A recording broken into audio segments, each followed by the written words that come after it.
Bismillahirrahmanirrahim. Assalamualaikum warahmatullahi wabarakatuh. Alhamdulillahi wa kafa, wassalatu wassalamu alal mustafa wa ala alihi wa sahbihi wa man ihtada, amma ba'd. Apa kabarnya mahasiswa-mahasiswi sekalian? Semoga tetap sehat, tetap semangat dalam mengikuti perkuliahan meskipun dalam kondisi online. Kita berharap semoga Allah Subhanahu wa taala mudahkan kita dan segera angkat pandemi corona dari muka bumi ini.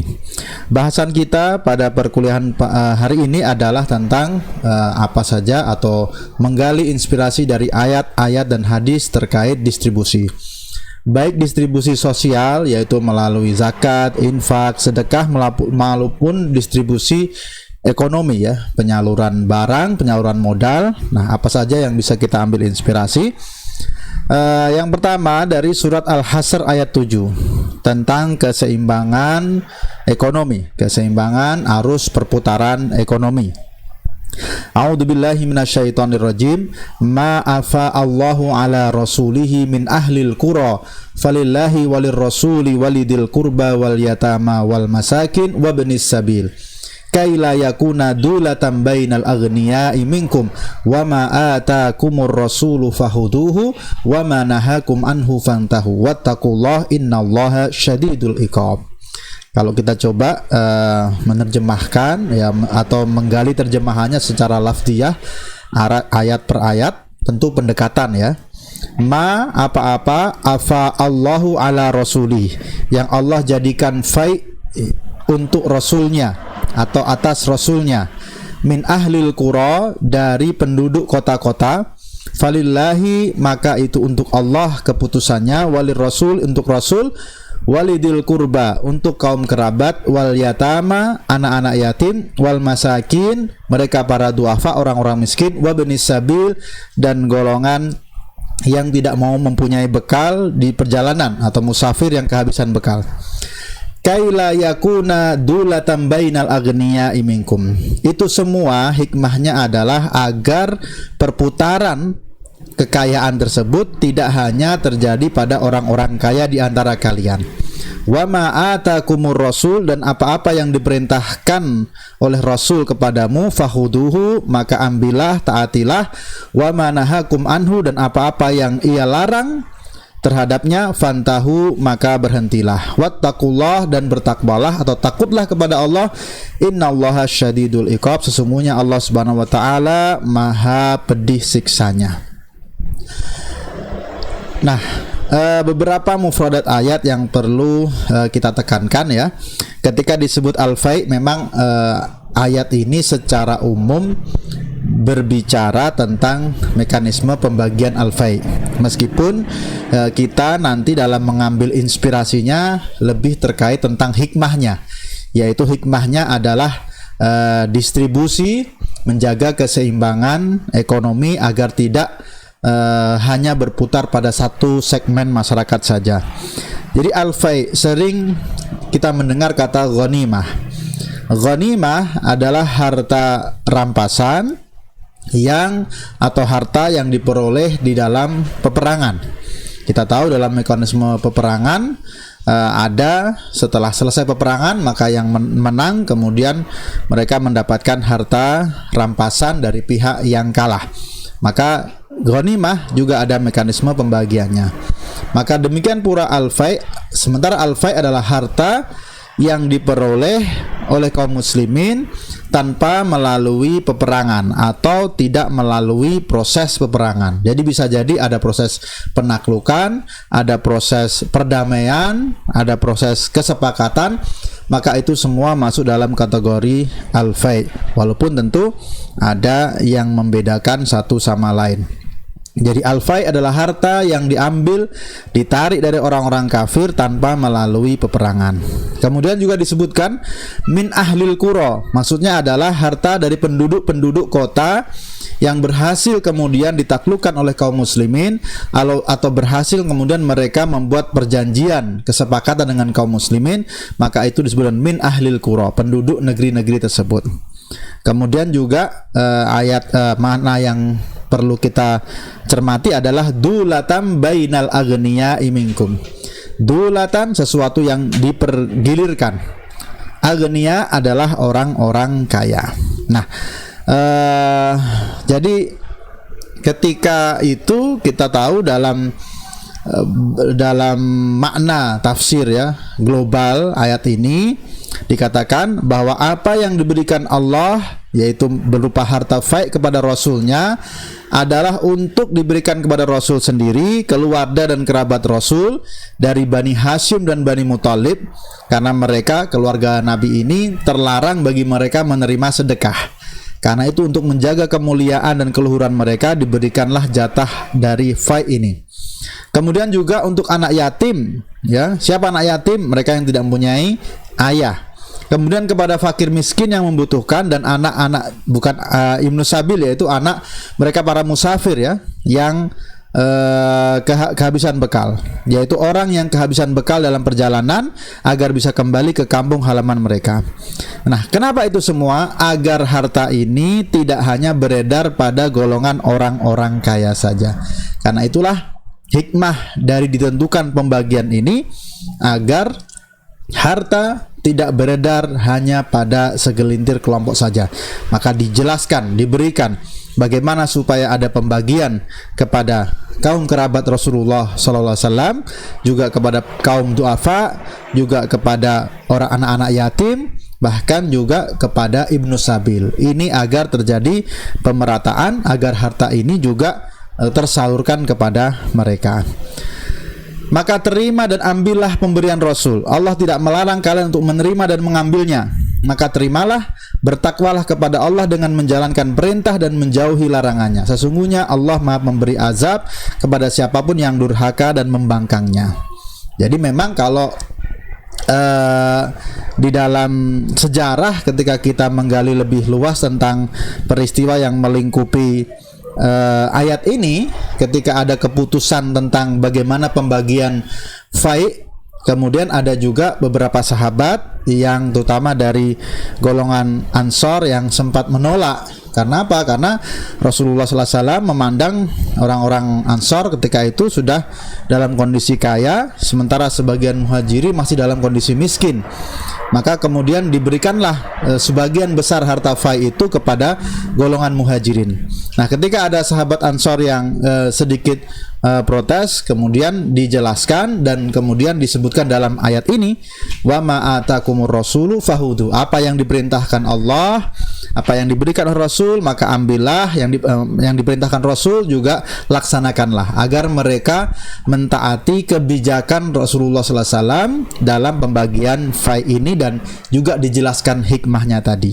Karena sebagian dari orang-orang Ansor, mereka saat itu sempat protes dengan pembagian tersebut. Nah, pelajaran dari ayat ini adalah tentu saja disyariatkan faid, sesuatu yang legal, yaitu tadi harta yang diperoleh diambil dari orang-orang kafir tanpa melalui jalan peperangan, berarti bisa melalui penaklukan secara damai atau kesepakatan seperti jizyah. Itu ada yang menjadikan masuk dalam kategori faid atau ada yang membedakan.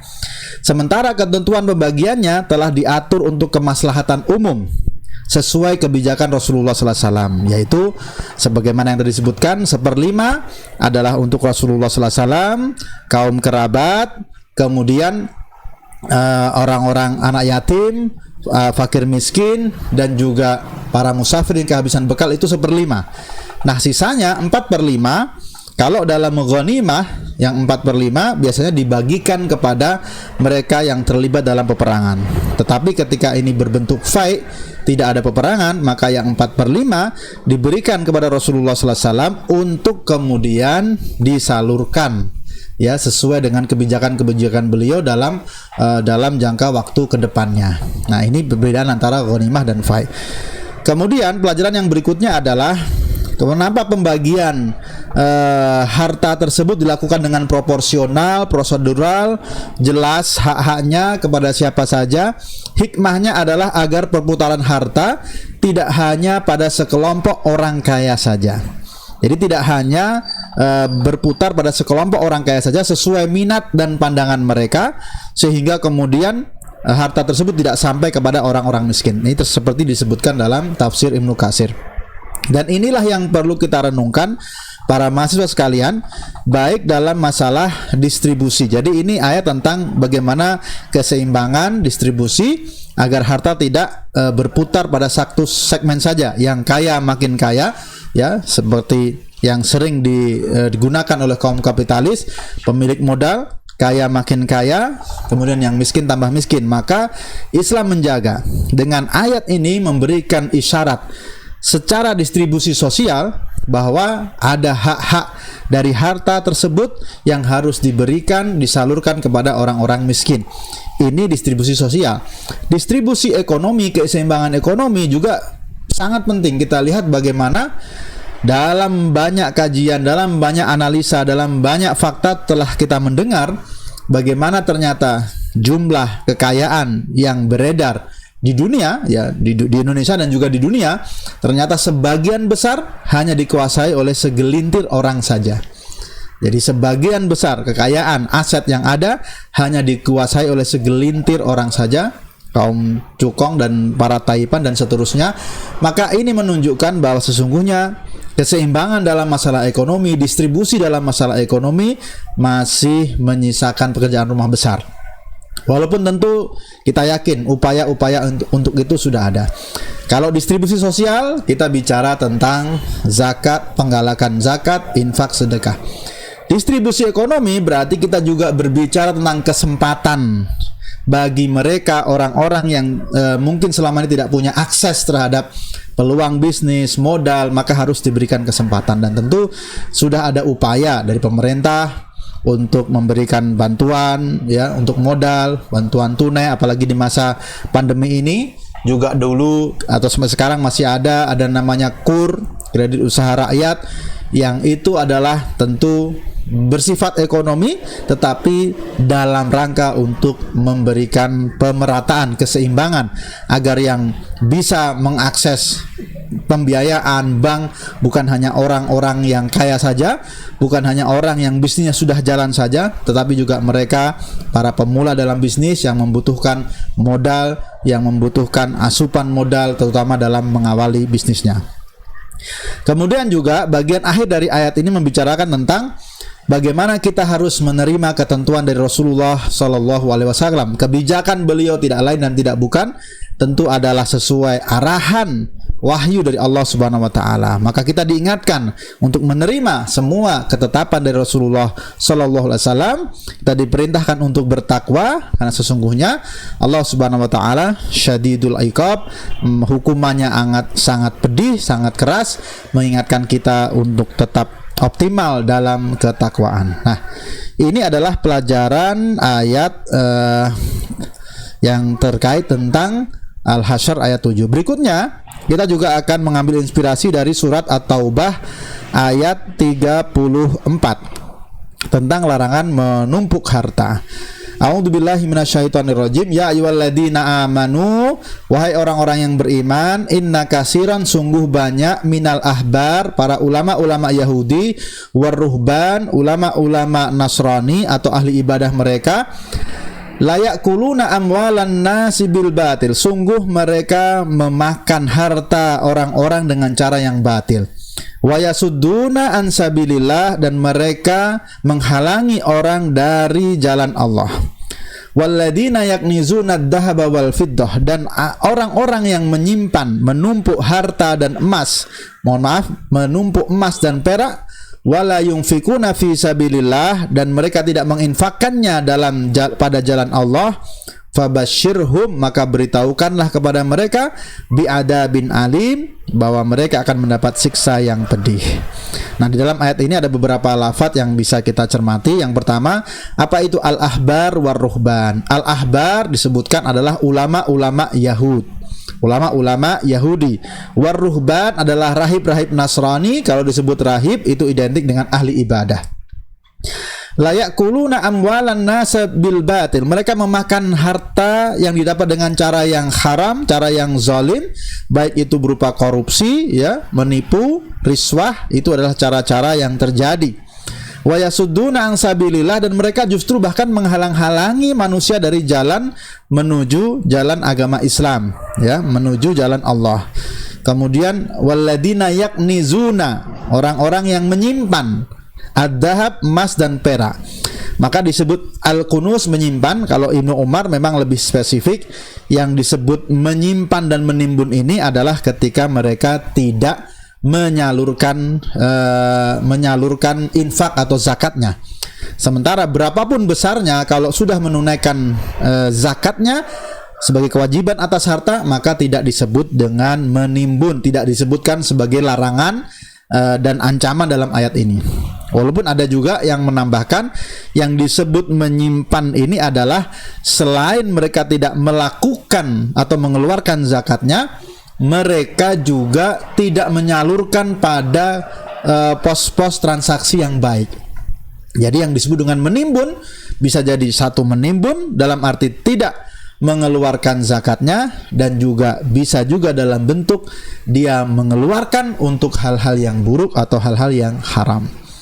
Nah, di dalam tafsir Mukhtasar disebutkan penjelasan global. Wahai orang-orang yang beriman, artinya mengingatkan kita untuk mengambil pelajaran. Sungguh banyak ulama Yahudi dan rahib Nasrani yang mengambil harta manusia tanpa hak secara syar'i. Mereka mengambil melalui suap menyuap dan lain-lain, dan mereka juga menghalangi manusia yang ingin masuk agama Allah. Dan bagi orang-orang yang mengumpulkan emas dan perak tetapi tidak mau membayarkan kewajiban zakatnya, maka sampaikanlah wahai Rasul kepada mereka tentang kabar buruk, yaitu berupa azab pedih yang akan mereka terima di hari kiamat. Nah, jadi jelas dari ayat ini, yang pertama, kita sebagai orang beriman mendapatkan pelajaran. Jadi jangan sampai menjadi mereka orang-orang yang alim, berilmu atau ahli ibadah, tapi ternyata mempunyai perlakuan atau kelakuan buruk sesama manusia yang lain. Dalam hal ini adalah dua hal, yaitu bertransaksi secara haram, memakan harta manusia secara haram, dan juga melarang dari seseorang dari kebaikan dari agama Allah. Maka hal tersebut adalah tercela. Dua hal tadi harus kita jauhi.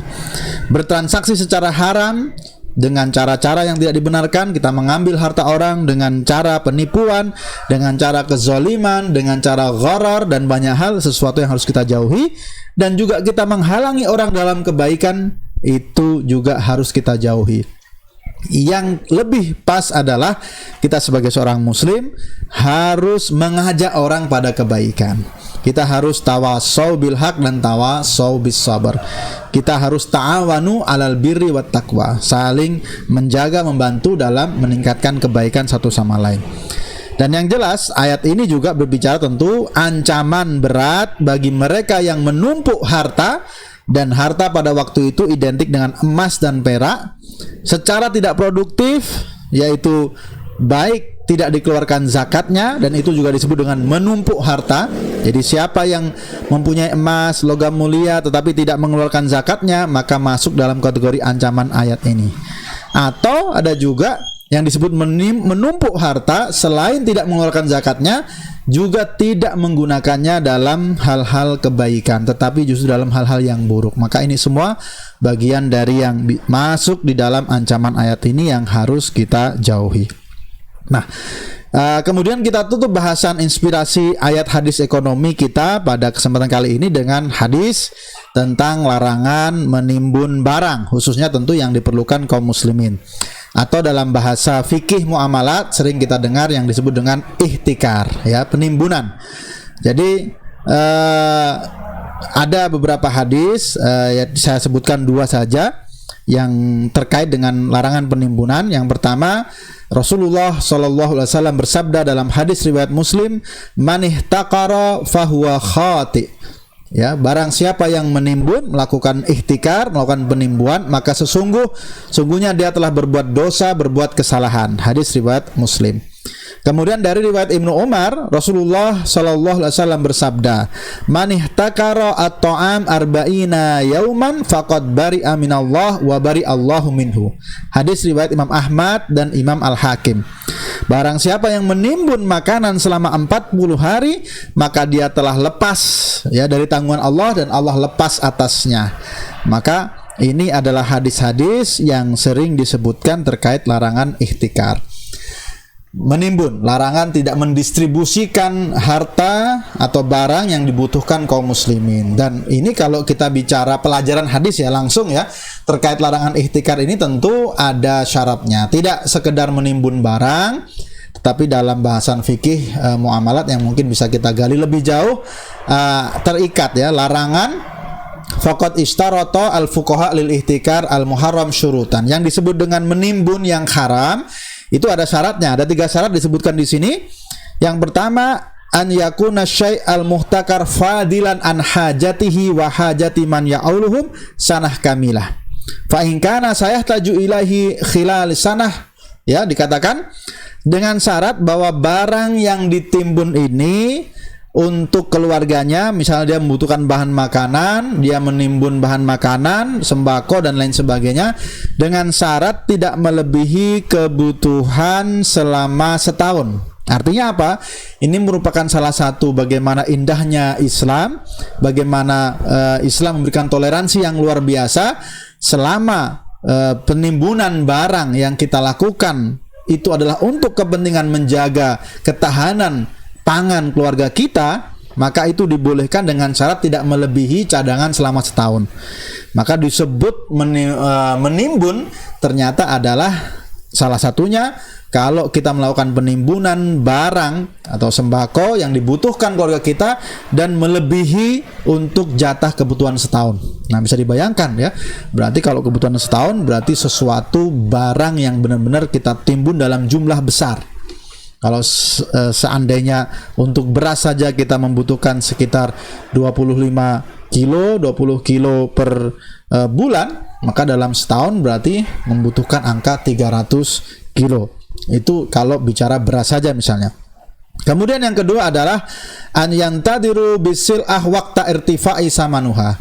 Jadi disebut penimbunan yang dilarang kalau memang niatan dia dalam menimbun itu adalah mencari kesempatan perubahan harga barang.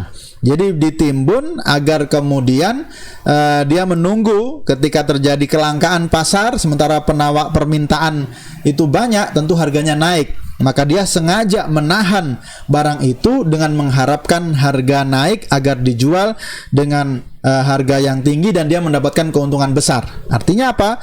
Kalau orang menimbun secara biasa, kemudian dia menimbun secara wajar, tidak dengan niatan seperti itu, tapi kemudian tiba-tiba ada suatu kondisi yang memang harga naik tanpa dia sengaja, maka tentu ini tidak sesuatu yang tercela. Ya, tetapi kalau memang sengaja menimbun sambil menunggu harganya naik, maka itu yang dilarang. Apalagi kalau dia menimbun dan kemudian tidak mengeluarkan padahal ada orang membutuhkan. Nah, ini syarat yang ketiga. Apa itu? An yakunan nas muhtajin ila madah al mutakarah. Jadi yang disebut penimbunan adalah ketika dia menimbun dengan sesuatu barang yang memang dibutuhkan manusia secara luang, dibutuhkan orang-orang pada saat itu secara cepat dan barangnya tidak terpenuhi dengan mudah.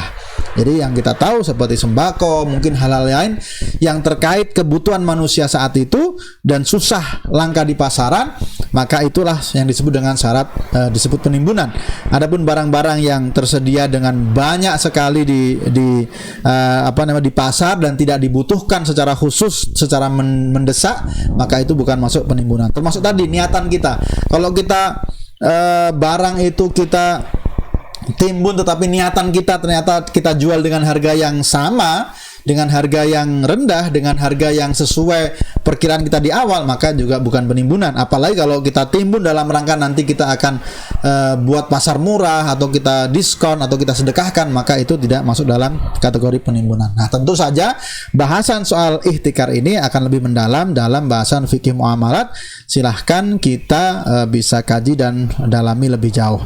Nah, demikian para mahasiswa sekalian, mahasiswi sekalian, kita akan tentu perdalam melalui diskusi. Ya, silahkan ajukan pertanyaan melalui kolom komentar dan pertanyaan yang terpilih nanti kita akan diskusikan lebih jauh. Terima kasih. Semoga Allah Subhanahu wa taala mudahkan upaya kita untuk tetap sehat, tetap semangat dan istiqomah. Assalamualaikum warahmatullahi wabarakatuh.